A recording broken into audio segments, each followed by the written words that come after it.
The 95 BS podcast is back, guys, and my voice has refused to heal.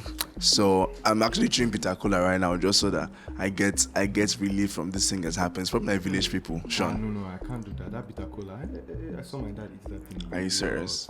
You should actually try one. You should try one's really good. See, how do I sound, guys? Minus the voice thing. I think Peter Cola is really healthy. I heard that it pursues evil spirits. So if there's any evil spirits hovering around your head, you should have this. All right, guys. On this episode, we have a beloved friend and colleague of mine on the podcast. Ladies and gentlemen, please meet Nneka. Woo! Scream! Yes. You're before greatness. You know, this man's a great woman. Thank you very much for joining us on the podcast. Thank you, Charles, for having me. How you doing now, Thank Nneka? you. Very well. I'm very Me well. and Nneka go way back. Right, let's let him tell a short story. The more I hear you say you go back with a lot of people, the older I think you are. Bro, I'm not that old. I think on one of the episodes, Lawrence was saying, is that my football age? You should be. Guy, I'm not that old. I'm a young boy, bro. I'm a Gen Z. Like, see, leave this beard. It's just. You probably started hustling from, I agree. you get. It's the suffer of the trenches. It's not that are coming up. So me and Nneka go way back in 2021. NYC. I was serving in Enugu. And then where my PPA was, Nneka used to work there. So I was attached to Sound City Radio, and she was working at Correct FM, and she was really, really nice to me. Whoa. I mean, a lot of them were nice to me. I remember the first day I walked into the studio, the day I just came in, the boss was like, I'm going to call OG upstairs, the guy that I started working with, and he came and said, you're the new guy, why not? I'm going to go chop now. And I said, who be this guy? Wait, the guy carry me, go Kilimanjaro, go flex me my first day. I'm like, what's going on? How nice you guys are over here. Wow. And they were really, really cool all through. Nneka, welcome. Thank you very much. When he had no shoes, we're there for him. Oh my God. Wow. So yeah, on this episode this is 95 BS podcast, as you already know, and this is where we talk about, this is where we drag our employers will drag their employees. Then if you have people that you don't have sense out there, the self-employed people also drag you too. Yeah, and this episode we're really just talking about toxic workspaces. I remember in our debut episode we had Fumi on, and we kind of touched on toxic workspaces as well. But this episode we'll be looking at what it feels like in the media space. I mean, I've been in the media for like 7 years. Whoa. And I've seen a lot of things. I think this has been part of the reasons why we're even doing this podcast, because of like some of the experiences I've had. I just thought about it. What would other people be going through if me they see this small amount of shege like this? And everyone that's been there for years. Bro, like, that's crazy. So Nneka, tell us about like your work history. Like, where have you worked? How did you get into the media? Or could we get to know how you started off and got into the media? Okay. I think I started off volunteering for my university's radio station. Interesting. I was in Uniloring. I was in 100 level. JAM. I wanted to study. JAM has jammed me many times. So I'd written JAM like 4 times. So I eventually got through. And when I saw my admission letter, I was excited. Then I went through to the line where your course of study, and I saw that you'd be giving religions. Like, religions. Am I going to be a pastor? What's going on here? But then, I wanted to leave the house at that point. I just wanted to go to school. And so I took the admission. I think in my 100 level, I really wanted mass comm, because all through the years I've been putting mass comm as my course of study. And then when I got this other one, I still, somewhere in my heart, I wanted to do mass comm. So I decided to check out my university's radio station. Even before that, I had a very crazy story. I met one crazy somebody that wanted to, jump and pass. I eventually got into my university's radio station. I started from 100 level, and way back, even during holidays, I wouldn't go home, because I loved radio so much, and then this is me exposed to it, fully, production, presentation, every other part of it. So I went through through the radio station. I started off volunteering 100 level, 200 till I finished from school, my finals, and then I was giving a certificate for volunteering. So that was how I shared started. some experience in Nigeria, but I did volunteer service as well. Oh, okay. How crazy was your campus radio? Because our own was a lot. Our own was good from the beginning. I think we're giving stipends. What university was that? Unilorin. Unilorin. Okay, better by far. You get. Interesting, yeah. So we are better by far. So afterwards, we're told that if you wanted stipends, or if we wanted stipends or a certificate. I think a lot of people wanted the cert because after school, of course, it will make more sense than stipends. Yeah. So I think I enjoyed the stipends and eventually I eventually got the cert too after school. And so I think in my 300 level, I chatted Dotun on Twitter. I sent him a DM and he replied. I'm like, what? I said I wanted to just come and see how it works, how Cool FM looks like. And I was like, no, you can come. Whoa. Internship, come. I'm like, this huge opportunity just like that. And bro, like I'm having pictures as Nneka telling me this, like Nneka had 300 level. Oh my god, I'm going to share this story another day. My department does not do IT, so we don't go on IT. My department, religions, of course, where are we going to go and do IT? Maybe a church or something, I don't know, but we don't do.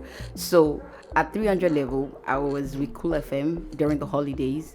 Back to campus, I was like the biggest girl. I've taken pictures with a lot of celebrities. Cool 16, when they had their anniversary, I was there taking pictures and stuff like that. Funny enough, the day I was supposed to go to Cool FM to meet Dotun, I had cold. I told him, and he said, no, take your time. I'm like, take my time, okay. Opportunity comes to come here, then I'll not take my time, He was like, no, take your time. When you're fine, you can come.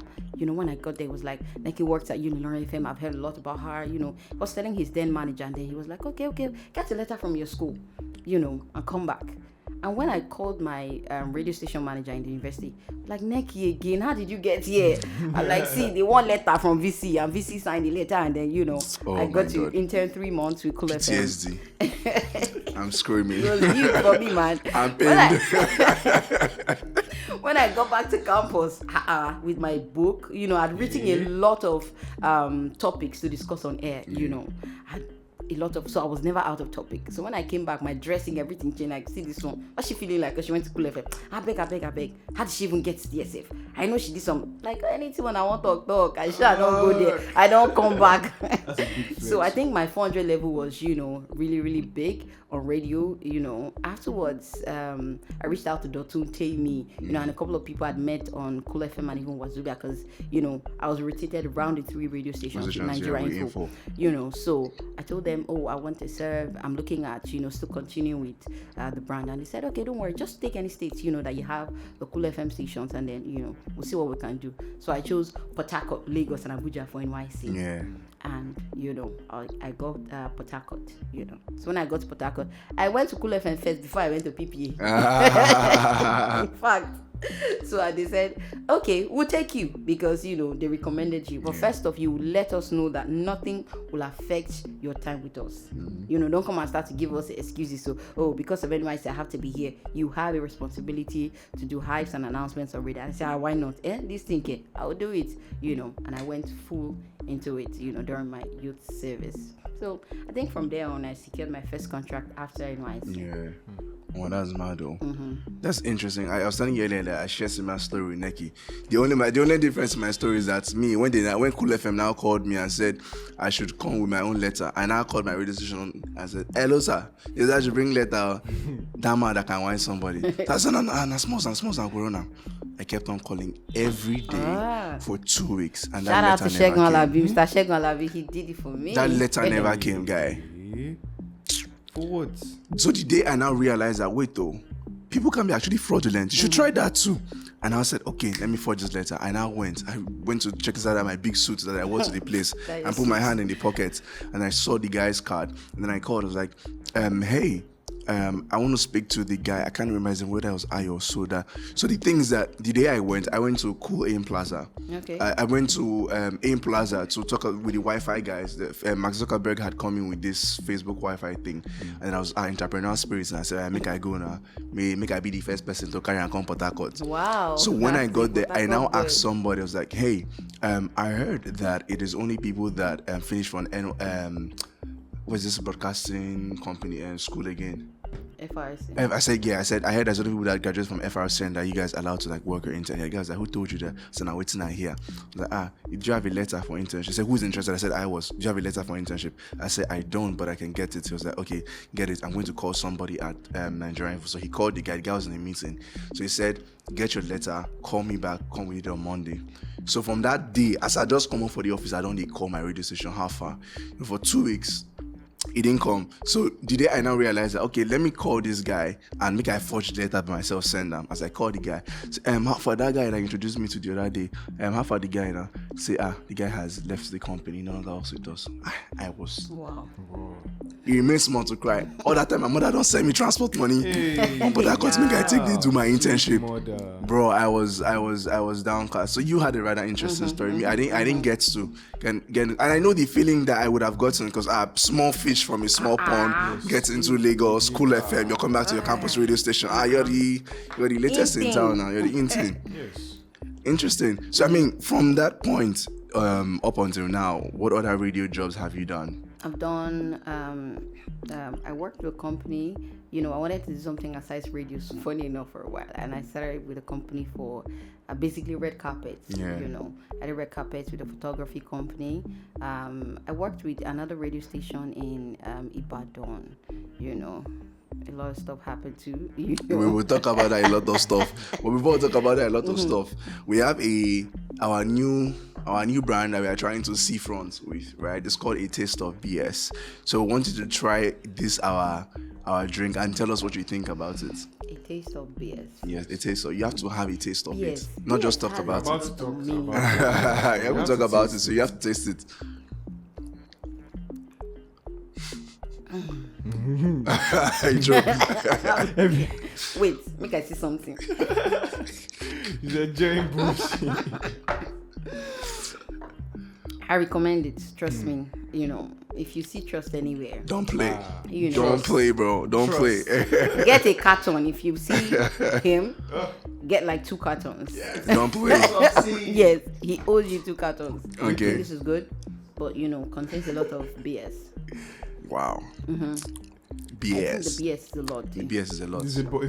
It's a lot of BS. Okay, Okay, maybe we might add ice next time to dilute the BS. Actually, No, I think it's good. It's good enough, I It's guess. good. A good amount of Yes, beer. yes. That's The quality. amount is very good. Yeah. This Okay, is the first. so you've had a lot of experience and work with radio stations. Have you worked outside, like any Outside other radio? 9 to 5 aside from radio? I tried one. Funny enough, I told myself I try something else now. And then I worked with a water purifying company. Somewhere around VGC. And so How long was that? What happened? for like 3 months, 2 months, and then the guy is Korean, I think. Yes, Korean. And then after 2 months, he sat down with me and said, "Missy, you know like this work?" And I said, "Yes, me know like Me the know work." like the work. Me pay you and you go. Yes, fine. Because I'm used to the radio space, and then I work, with shifts. You get so I'm like at 3 o'clock. I'm tired. I'm sleepy. My shift for radio suppose don't finish normally. So what am I still doing here at 3 o'clock, man? I'm zoned out, and so we had to sit down and talk. And after I collected my salary for the second month, thank you, guys. Okay, so you've worked at a different job aside from radio For station. 3 but months. You're For saying 2 that months. all your life you've been working at On radio. stations. In the Yes. media. So in the media. what has been the bullshit part of working in the media, radio media?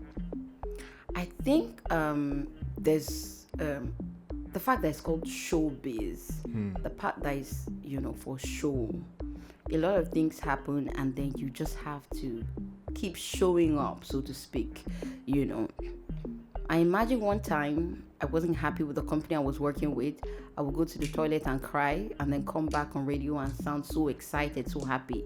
You want to make people happy. You constantly have to do Make that. people happy, yeah. And you're not expected to show your emotions. Just act like everything is fine. You're on radio, you're taking stories that are heartbreaking, and you're expected to be professional. I think one time I broke down on air, twice. Sorry. I was reading a story, first off, and then it got to a point, it was somebody close to me that was reading about in the news. He was killed. And I was reading the story, and I got to the point where his name was mentioned fully. I'm like, wait. This person used to work for my mom like a couple of months ago. We chat on Facebook.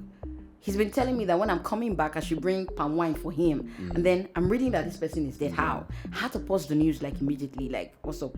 Is it the same person? And then, went on music, and I had to put a call through to my mom. Wait, where's Obi? What happened? And then she narrated the story. I'm like, God. And we didn't want to tell you now. We know you were going to be on air, so we didn't want to disturb you. After your show, we're going to call you. I'm like, how am I supposed to continue the show knowing that I just lost someone so close to me? Someone that like you found out mid-show reading the news. It's crazy. And the show must go on, right? And what he's saying, and that's why when I hear media people talk about this conversation, some persons are like, we on radio, the radio presenters kind of are the therapists to the people that are listening, because they always want to play you happy music, talk about your issues, but who, after they turn down that fader, who gets to cater to them, that are your therapists, that are making you feel happy, because they are really sad. Speaking of sadness, what were you on radio the day of NSAS? I was on radio the next morning. Like, how was that for you? I cried. It was actually my second experience. So I was reading the story. The next day morning, it had happened. So a night before, a close friend of mine came to town, and he was on radio, brought an artist and stuff. And then I was seeing that this person also was on live and everything that was happening. So I was trying to reach out. What's up? Are you okay? Are you fine? I hadn't heard anything from him. The next morning, I was on a morning show. I was supposed to take all the news, The review that day was, crazy, was bonkers. Every story, every headline. Every headline. You were seeing pictures that are so heartbreaking, too graphic. And then you're supposed to read the news. I was reading it halfway, and it got to the point where I was reading that, at Lekki Toll Gate, they actually were waving their flag and they were still shot at. I broke down. I started crying. I was asking questions on air. Why will you shoot them? Like I was talking to someone, And my manager then just came up and said, like, it's okay. Just, take the day off. In fact, take tomorrow off, And that was it. I went home, I cried. I said, why? Why would you do that? Why would you do that? I think on radio, they expect you to be professional. Yeah. But you are professional, but you have feelings, you have emotions too. There's not an AI that's out there. Exactly. So I think for me, those were like the two worst days on radio, when I had to take stories that were so personal to me. You understand?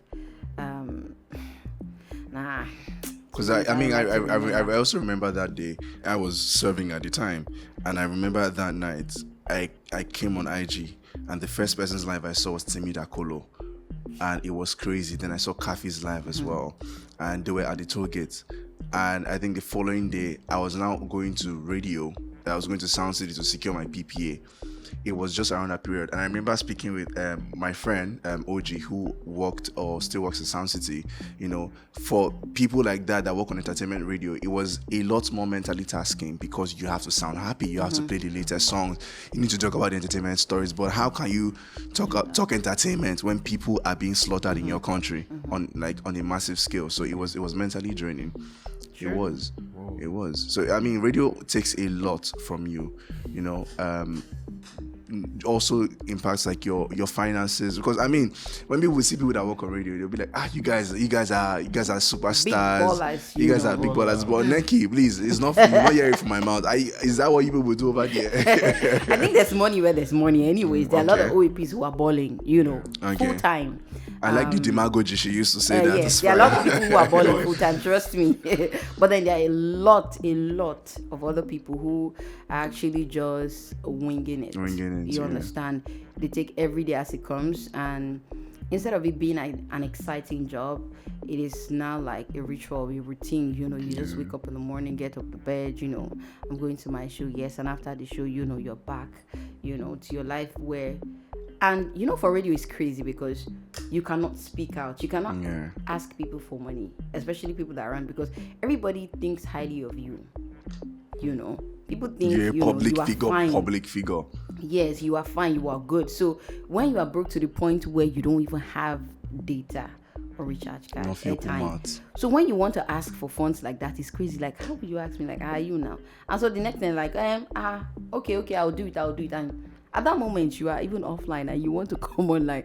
And so imagine depending on somebody sending you data for like 2 days, and then they're posting you.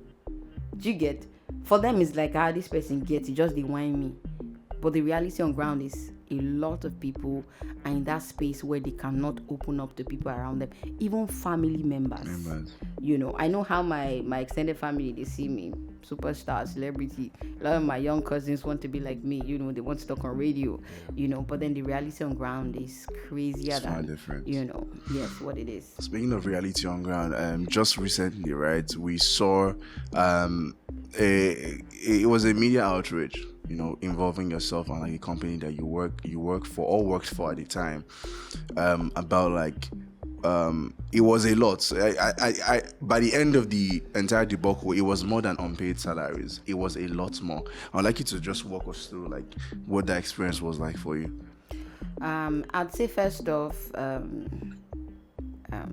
company I used to work for, when I joined the brand, I think it was really beautiful.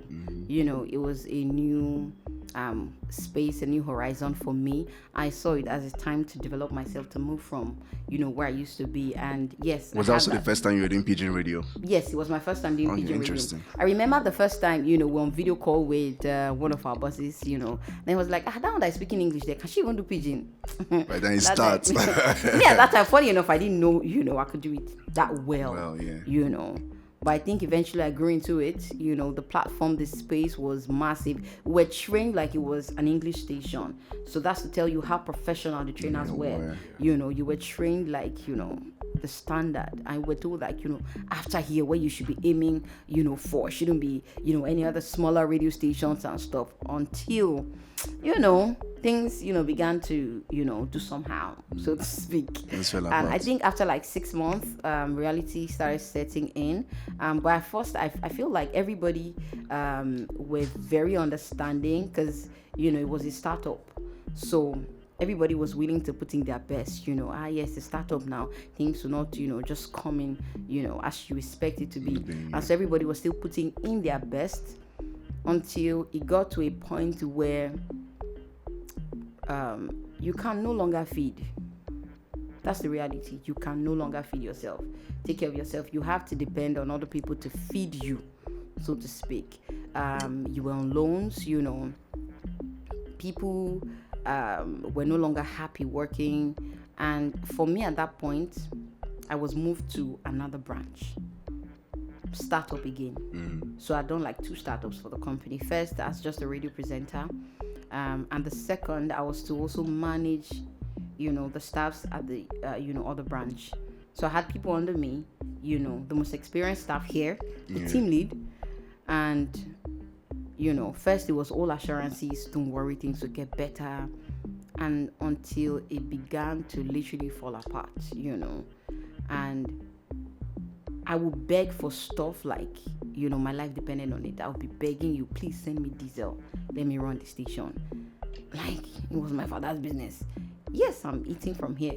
But why should I be begging for things to power the stations? Did you get? I would literally beg and call, and sometimes your calls will be ignored and you'll be spoken to anyhow. And I'll still be like, okay. Somebody else's business. You have to beg them to run it. Yes. Please supply me diesel. Please, I'm begging you. Please. We don't have this. We've been off air for like 2 days. We've been off air for like 3 days. We need, funds for, recharging the lights. Please. We don't want this to go off. Please. We have programs. We don't want it to fail. Please. And these would definitely be after official emails have been Sent before the calls go on. Yes, official emails will be sent, and there's usually most times no response. And it got to a point where I could no longer take it. I was literally dying in silence. I couldn't even open up to my husband, funny enough, because I didn't want you to feel like you don't have your shit all together. You get? I've always been that girl that's always had her shit all together. No, she's doing fine, she's doing well. Working class. Actively working since, after I left university up until now. How do I tell you that I'm having this kind of difficulty, this level of difficulty? I want to quit. No, I don't want to quit. I want to stay here, but then the conditions are not favorable. If I leave, what will happen? I'm used to having my own money. In fact, many times I used to forget to ask my husband for money. It will be after I've done that stuff before I'll be like, boy, give me that money now. Because I'm used to doing stuff on my own. Do you get? So it got to a point where I called my younger brother for money, which I have never done before. And then I've exhausted what he has sent to me. His friend also sent me some money. I've exhausted it. God, where do I go from here? Who do I ask? And I've taken some loans just to cover up, so that I can keep taking care of myself and, work. Because I was working away from my husband. I was in another city while he was in Lagos. So imagine shuttling both cities, weekly, Friday you come home and Saturday you're out of the house because, you have to work Monday through Friday again, And now the pressure was getting worse and worse. Let me break it down. Because I had people under me who needed answers. Yeah. These guys wanted to know when they're going to get paid. So you were the head of station? Exactly. Okay. Madam, how far now? You never hear anything. Hold on. I'll call accountant. Okay. And then I was like, God, you call accountant. Go to say anything. There's nothing. The accountants were not in the same station as you? Yes. Everything from head office. I'll call accountant. How far now? How far, my people? How far now? This one will get food for house. Now, how far? Jama Gbadura. Let's be praying. Let's pray. Or sometimes he'll be like, let's see. Yanu Ashele. And I have a couple of guys I'm supposed to get back to. Back to, yeah. Okay. Don't worry, today is Monday now. Maybe see now how it will be at least before Friday. You know how they do. They know they like to pay on Monday now. Chill. And then we'll rugged it. Tuesday, Wednesday. And because I was living in the office building, whenever they come to work, they are always hopeful that there'll be food. Yeah. Even if, they don't eat at home, they'll just come and knock at my door. How far? Anything there? Like, okay, don't worry. There's something, check the fridge, check this, check that. We'll put it together and we'll eat and everybody work and then they'll go home. Or bike the outside though. I need, 300 and I won't pay bike, man. It's crazy as OAPs, you have to go through that. People are willing to work. They want to work. First off is, we're begging for diesel to power station. And then there's no diesel. Many a times, when you call for basic supplies, you are asked, are you making money? Like, is your branch making money? I relax. It's when they have that, they will send to you. So, was your branch making money? No. Why? We were making stipends, just something to get by.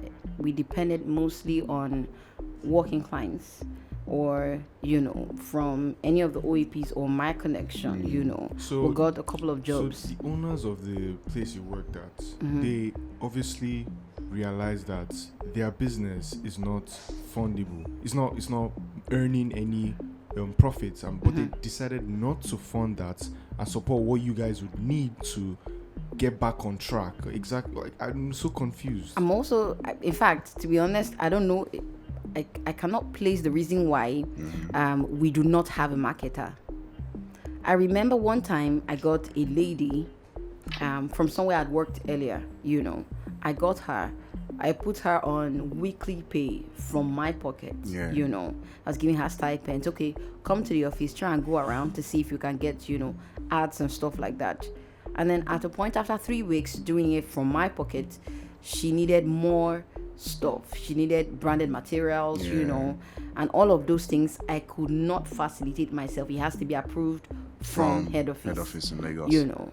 And then she also wanted some sort of assurance. Maybe she wanted to be on basic salary, you know, and then Some whatever. form of job security. Yes, job security. She wanted that. You know, I started pushing for employment. Oh, this person has, you know, been with us for the last 3 weeks, 4 weeks, you know. I pushed and it was a dead end. You know, she wasn't employed. Eventually she left. And so I was back to where Square I was one before. again. You know, always sending emails.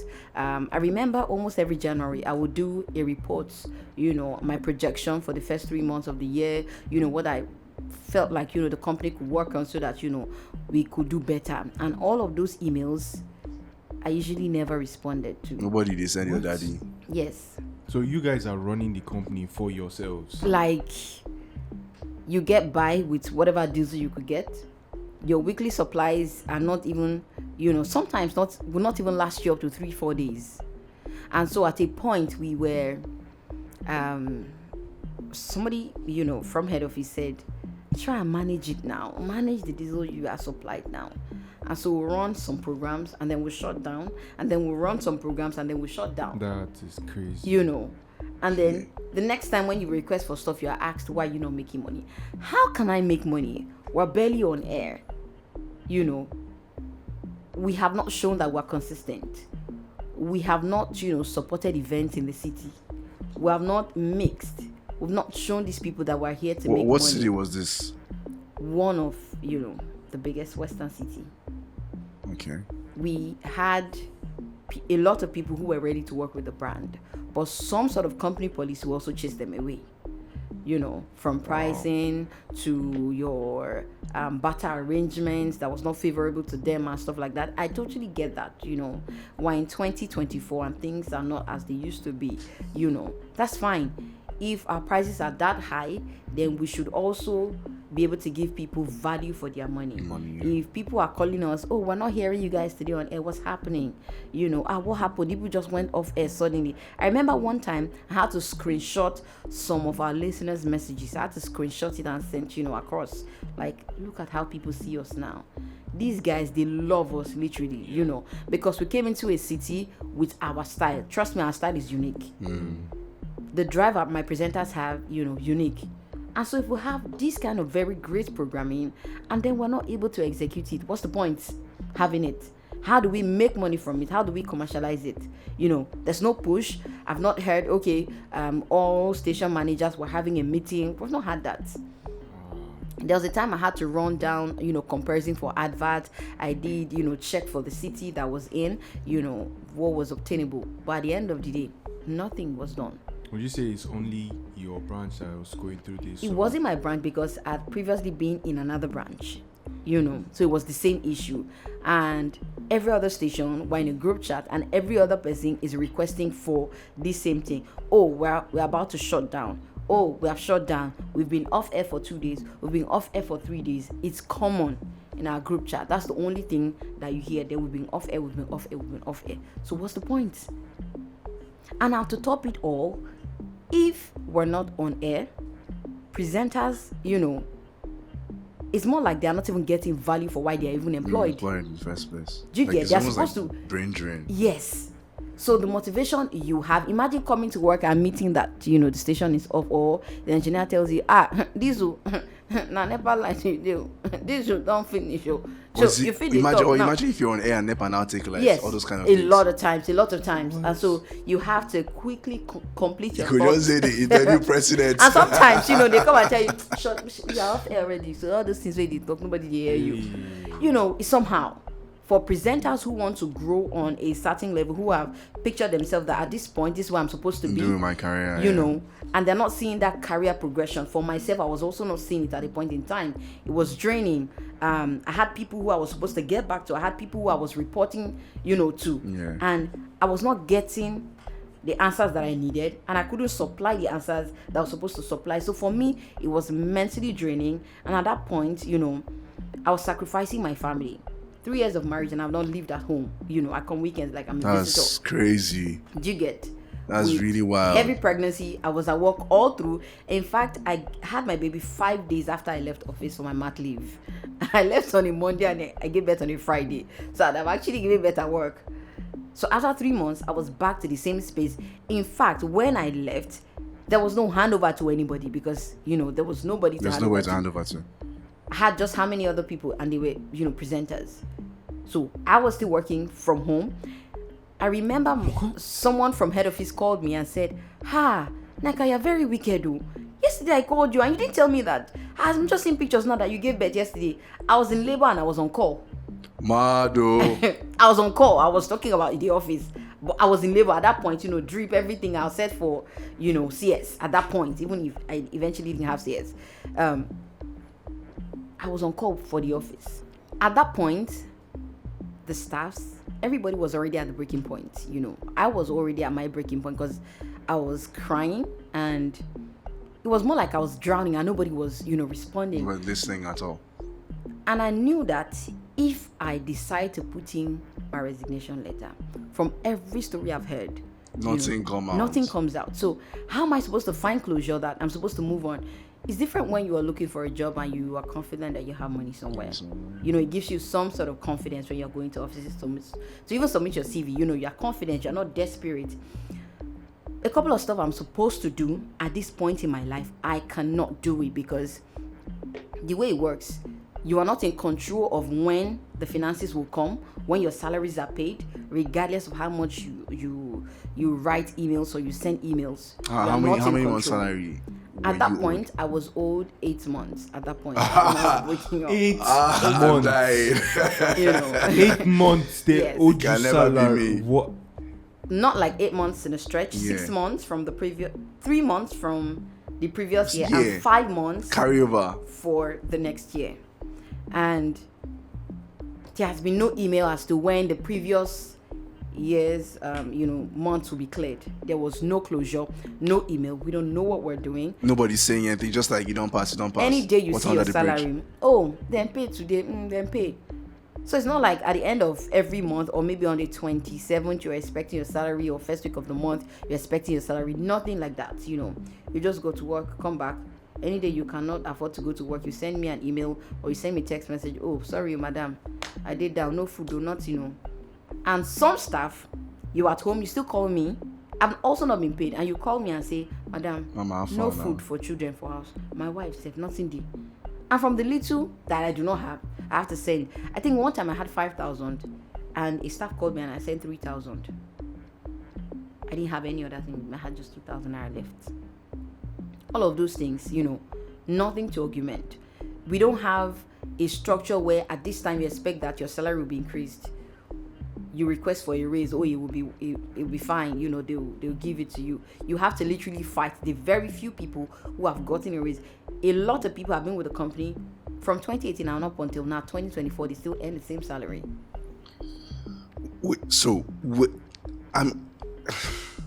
And so because salaries are not stable, you don't know the right time to request for a raise. Do you get? The one where they work, you never see them. So why are you asking for a raise? How do you think it's going to work? What is the job of HR in all these conversations? And I mean, that's why I would assume that you have a human resource department for a reason. Someone to refer to that will be able to reach out and talk about. So you send emails and nobody responds. And so you expect that, okay, there's maybe a little change in management, things are going to get better, and we're all hopeful, to be honest, with better hearts, talked about challenges of each branch. And to be honest, in all of the branches, I'm doubly sure that it is only my branch that had unity amongst my presenters. Like, everybody's in talking terms. There's no toxic environment around my staff. Only my branch. To manage that is a whole lot. It takes a whole lot of sacrifice from my part and their part to have peace in that particular branch. Because I hear stories from other branches. These people are not on talking terms. You're on the morning show together, and after the morning show, everybody moves. When you're on break, there's no communication, nothing whatsoever. Everybody's stretched out. But somehow I've managed my own people because I've been able to sacrifice even my flesh safe, so to speak. On the morning that you decided to make that post, calling out your employer at the time, what was going on in your mind? What were the events that led up to that, like in, let's say, hours, the space of hours? At that point, I'd requested, someone from the company had requested for a snapshot of the attendance register at my branch. It wasn't a big deal.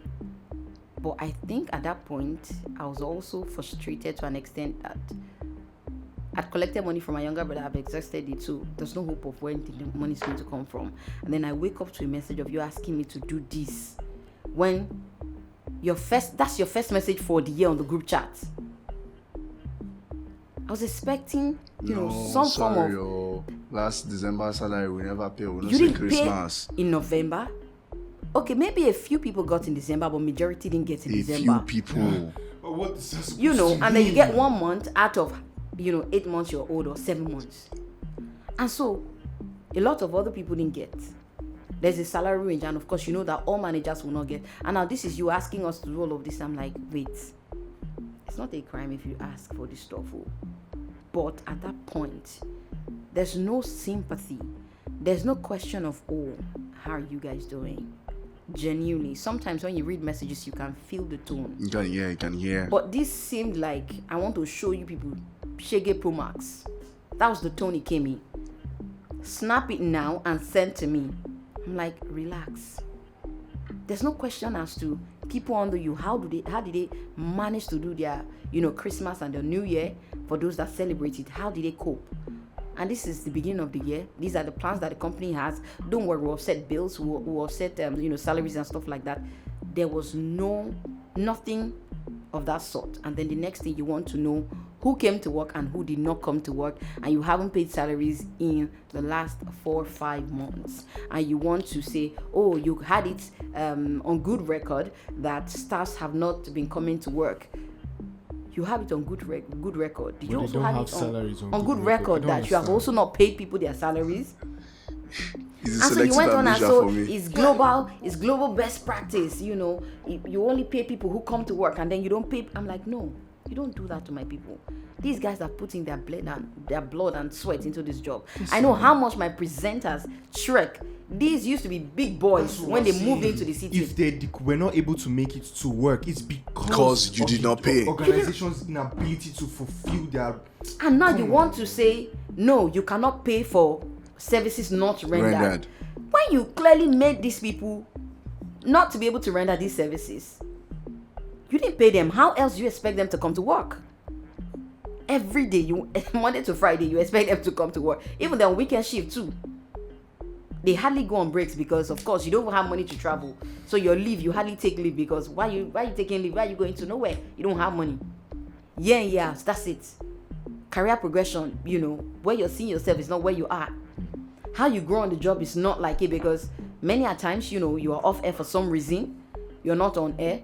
And then when guests even come, there's no sort of reward at the end of the year. When you have guests, this is the branded, stuff from the company to you. Thank you so much for being a guest on our programs, blah, blah, blah, blah, blah. Nothing like that. So how do you even motivate, even listeners, even many a times, funny enough. What else way they do? Because we go off card. air, we go off air, when presenters come back on, they have to try to give our recharge cards from their pockets so that our listeners will come back.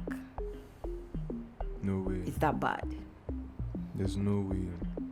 Because, of course, the company will not give you recharge card to give out. Look, Nneka, if we continue to have this conversation, we'll be here for hours and hours, right? But one thing I am sure of is that it's crazy, like out here, like working in the media, right? How do you?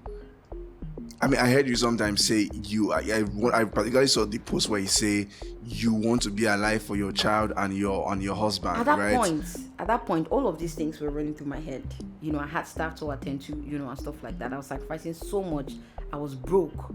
Where do I go from here? It's a new year. It's 2024. What's my next plan? How's my life going to look like? Am I going to run through the year again without no plans of when to have money, how to plan myself, how do I do basic stuff? We had moved into a new apartment. My husband was doing everything. I was just more like another piece of furniture in the house. You get, when you cannot even contribute in the slightest.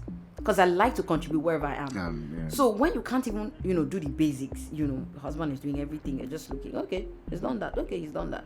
For me, somebody like me, man, is killing. At that moment, I was lying down. My heart was even beating faster than I've ever felt. Funny enough, that night at 12 midnight, I was like, God, how do I move on from here? What do I do next? And some form of very strong sadness, a feeling of you've just lost it all now. Just own up to it. Why are you still forming? You don't have anything under control. Messing up with your mind. And at that point, I'm like, okay, what's going to be the best option? In the morning, I told my husband, I said, please, can you please take our daughter when you're going out? He said yes. I said, okay. Because I wanted to be at home. I was thinking of what to do. I went to the store. I was looking at, stuff we had there, chemicals and so on. Like, okay, how is it going to be like? I was looking at my daughter too. How is it going to be like? But then what's the point? It's not being able to do any stuff, contributes, career progression, zero. At this point, will I come back to, job hunting? I just wanted to end everything and just, free them. Let me just go and rest somewhere. Because what's the point working all through my university days so that I will have some sort of, how do I put it, level of progress. Yeah. And up until this point, I cannot even account for all of the years. Only of the years you've lived through. Yes. Was it the sacrifice I had to go or I had to give during my 3 months internship with Cool FM? I had to live on the island because, from the mainland to the island, it's crazy. So I had to live with somebody that I'd never even met before. You were on call in labor. You sacrificed. All of those things. At home, I had my baby. I was on call, running the company from home. And after 3 months, I'd taken my baby down to Ibadan. We're shuttling every weekend to Lagos, every weekend back, Lagos Ibadan Express, like that. I'm so surprised that no one has taken this to court.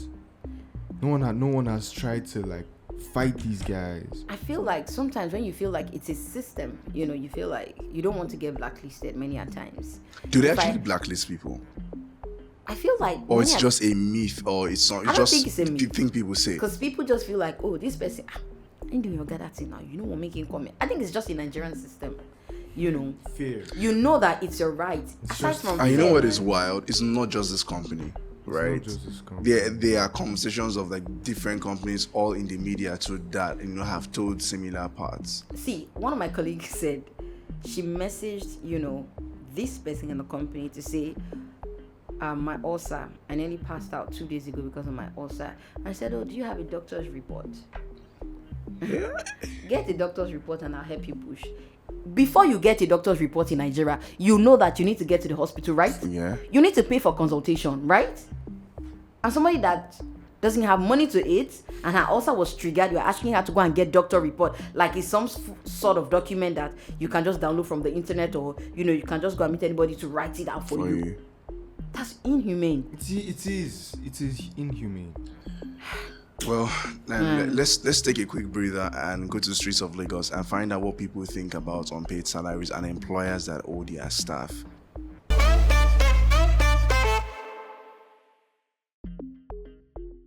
Well, I have worked there before, and it was not okay actually. I don't think I want to do it anymore, because the funny thing is, in the corporate industry I have worked, I'm a pianist also. I have worked also in the music industry, and they've owed me a lot, so I don't want to have anything to do with that anymore. Yeah, plenty. So I worked 2 different jobs, and that taught me the lesson of I can't work 9 to 5 again. Bro, 2 months salary in 2 different places. They're owing me. Today I've not gotten paid, man. So no vex, bro. Fuck 9 to 5. I would not work a job where they actively owe people salary, because it's basically bad vibes. People are actually Nigeria is hard enough, bringing it back to this context. I finish from work every day and I see people having to walk or struggle in traffic. Imagine doing that for maybe 20 days in a month, and someone will still be owing you. It's just not good. I honestly, I think it's just a personal thing than industry, because there are some people that it's not just in them to want. I mean, I've heard bosses say things like they would rather starve than let their employees suffer, and that is just an individual thing, So it's a hard one to say.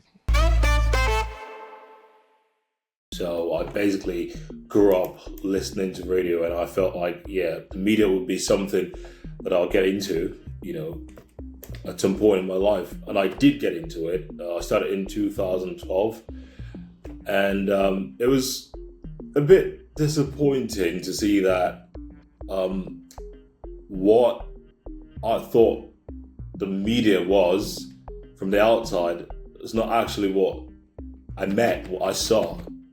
You get me? I remember when we were selected to be part of Team Rhythm in 2012, and then someone asked, so what are we going to get paid? And then we're told, you're going to get stipends, you're going to have to work for free, stuff like that. And even while I felt like at that point we were basically didn't know much about radio, we didn't know.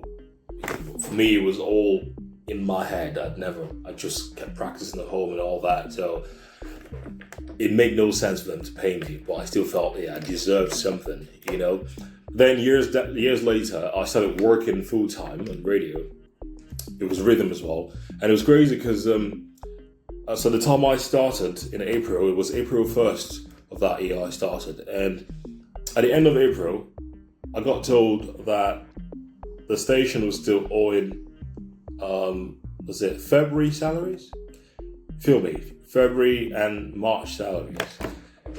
So I'm like, what is this? I thought it was going to be, dreamland for me and stuff like that. And then it was not until 2 months later that I got my first pay, and then the second one came, and I just couldn't cope with it. It was going to be a 6 month contract, and then later on, we get the full employment, based on our performances. And at that point, I didn't think it was something I wanted to continue with, because how do you expect me? I was basically sleeping and waking up in the studio. If you get what I mean, I'll do the morning drive. I'd have to stay for the world news at 12, and then go home, come back in the evening for the evening show, stay till midnight. And obviously, if you know Benin very well, you just can't walk at night in that kind of crazy area. So I'd have to sleep in the studio and then open the station the next morning again. And so it was just like that for me every day, and it was really affecting me mentally. It was affecting me physically. I look back at some of my pictures right now, and I look at myself and be like, is that really me? Because I look like I was suffering. And as I progressed in the industry, I got to realize that it was an industry thing. Basically, that's how it is across many radio stations. Because I got to work with 2 more radio stations, and it was basically the same story. I served with a radio station from NYC, and I got 10,000 naira as a youth corps member, and then the director said, I want you to stay, but if you're going to stay, I can't give you more than 13,000 naira. I left there, went to the next one. We were being paid 100,000 naira before tax. But guess what? Salaries kept coming almost at the end of the next month. It affected our performances. It affected our mental health. We couldn't think properly. At some point, we had to how do you say it now? Come up with a mutiny, as it were. All of us agreed that, look, we're not going to work without pay at some point, because it just doesn't make you think straight. It affects your output, and it's for such a wonderful profession. Because you're at home listening to people over the radio, and you hear their lovely voices and all that. Especially when the delivery is so smooth, it's so wonderful.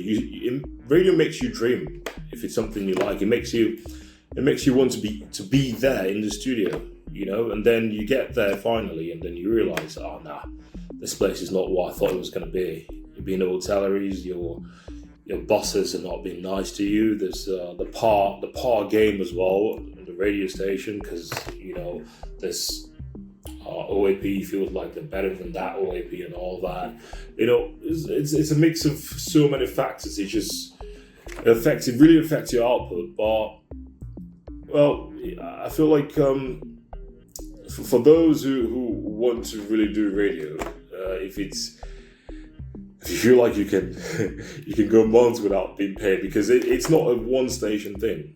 I mean, I follow this account on Instagram, and then I see every now and then people coming up with stories of how the radio station keeps owing them salaries and all that. So if you want to do radio, it's something you need to be prepared for, because at some point it will happen.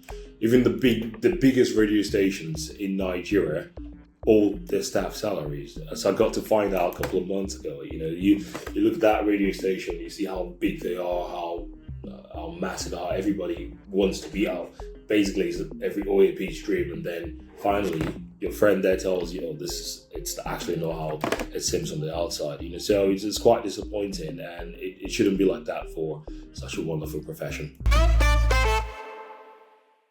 Right, you've heard what people have to say about this conversation. Nneka, in just to summarize your thoughts on this, have your unpaid salaries been paid? Yeah, if it was one at some point. And do you think that your fight kind of triggered like a ripple effect, or this conversation to start something, or in any way? I think a lot of people within the company, they love my bravery, but a lot of people still also do not know the next steps of their career, so they're still stuck. They want to leave, but without bulk money, man, you can't go anywhere. You're almost as good as nothing. So I think that's just a major problem. A lot of people. Because it was over $1 million, and with this dollar rates now, bro. So you leave your rent, because a lot of the people are, single and living alone. So once you leave, how are you going to pay your rent? How are you going to sort, bills? I think at this time of the year, like, people should learn how to stop going to the next month without receiving payment for what they've done the previous month. Because this one of you get your payment next month, you get your payment Future tense. tense. No, the work has been done. I think reality in Nigeria is way past that, right? That's contracts. crazy. People don't keep the contracts. That's crazy. That's crazy. Well, man, Nneka, thank you very much for coming on this podcast. I'm like, why are you guys doing like this? I didn't pay. Why are you guys now dog? This story is sad. It's so sad. But this I has think been. I'm in a better space now, head space, so to speak. I'm trying out other stuff, so I think for me it's a win-win.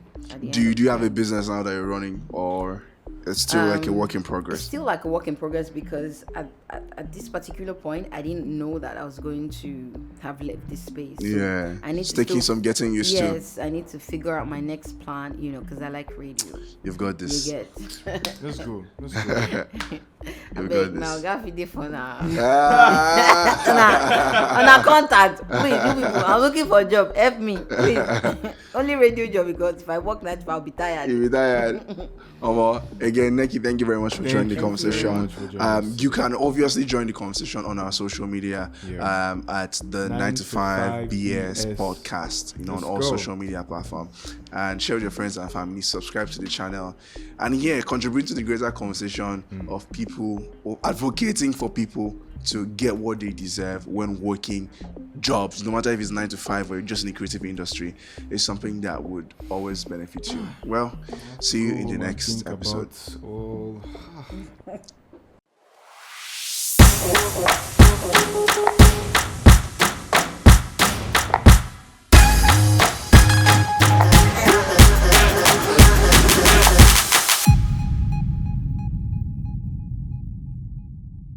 My voice seems like it's back, but a little bit with more punch, that kind of Dan Foster register, great voice, who I compare it to again on the radio? Rick D's on the midday always says, yeah, I know.